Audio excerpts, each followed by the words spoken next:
Hi, I'm Brad with Family Handyman. We all know about spray foam as being a great insulator, but there are lots of other cool uses that you might not know about. Let's take a look at a few. For starters, there are lots of specialty foams meant for specific purposes.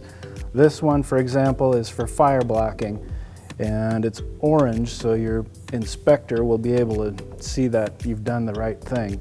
This one is for ponds and stone. It's safe for fish, and it's black so it doesn't show up.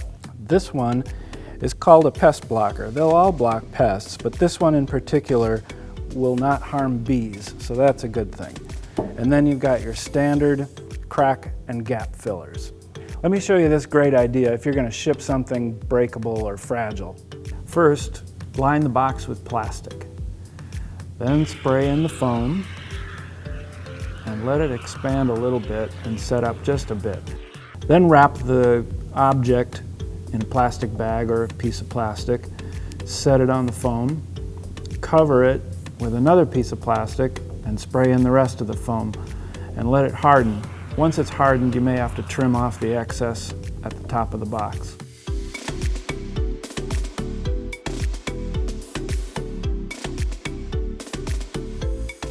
See, you've got a metal sink.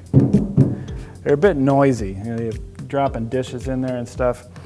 So you can use spray foam to go in this area here and actually coat the whole thing. It's kind of messy, so you'll wear gloves and an apron and whatnot to keep yourself clean.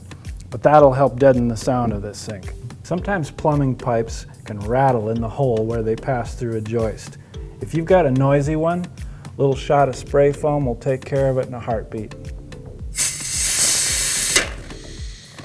For more tips, tricks, and advice, visit us at familyhandyman.com.